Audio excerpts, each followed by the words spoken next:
Hai, beberapa bulan yang lalu, Juni 2019 tepatnya, saya dipanggil untuk melayani di seminar kepada anak-anak muda sebagai salah satu pembicara. Bersama saya ada juga beberapa pembicara lain dalam seminar yang dilangsungkan 3 hari tersebut. Di antara kami ada seorang anak muda yang dapat dikatakan sebagai pembicara utama. Mungkin karena dialah yang termuda di antara kami.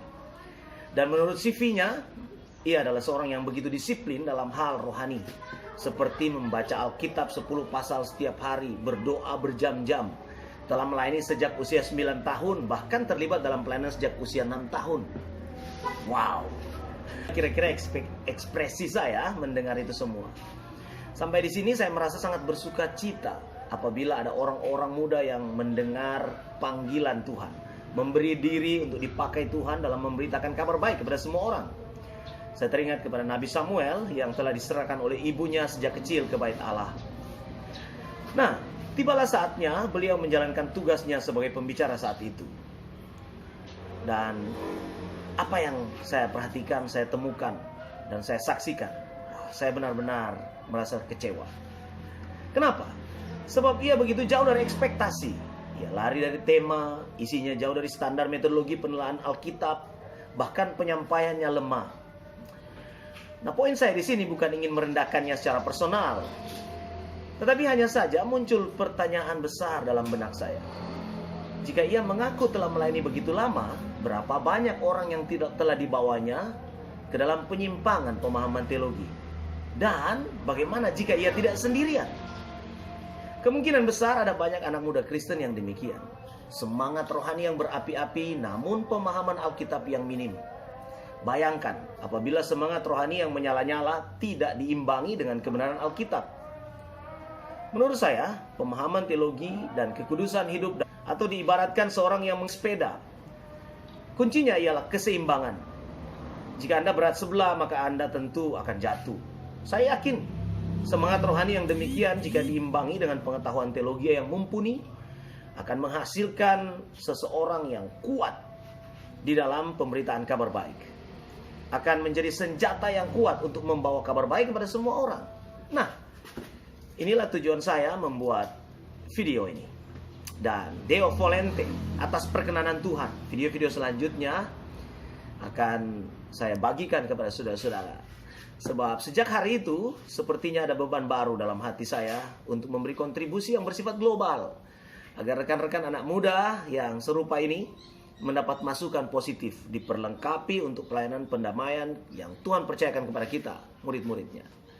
Alasan yang kedua, mengapa saya berbagi melalui video adalah karena melihat betapa serangan-serangan dari pihak orang-orang bukan Kristen yang begitu sistematis, terstruktur dan masif terhadap iman Kristen.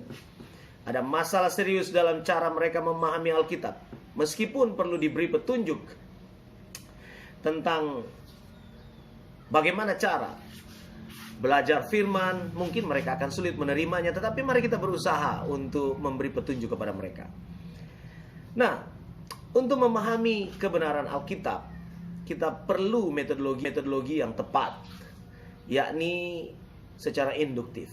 Dengan demikian, saya dapat melaksanakan firman Tuhan dalam 2 Korintus 10 ayat 5. Kami mematahkan setiap siasat orang dan merubuhkan setiap kubu yang dibangun oleh keangkuhan manusia untuk menentang pengenalan akan Allah.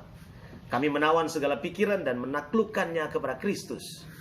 Puji kepada Allah yang telah berfirman, mulai dari sekarang apapun yang mereka rencanakan tidak ada yang tidak dapat terlaksana.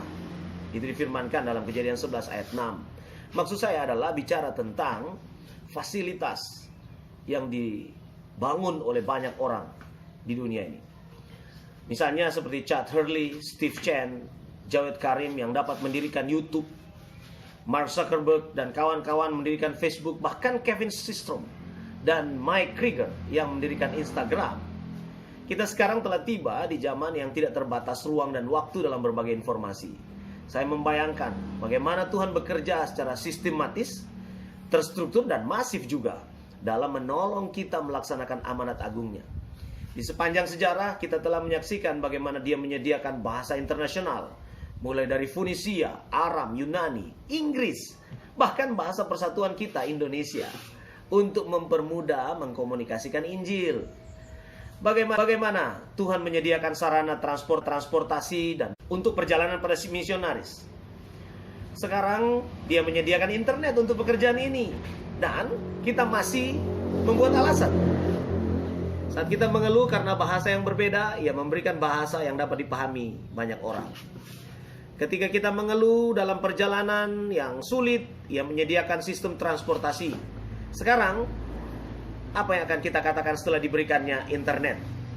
Kabar keselamatan dalam Yesus Kristus harus disampaikan ke ujung bumi. Berapa dan apapun harganya. Itulah alasan ketiga mengapa program ini saya buat.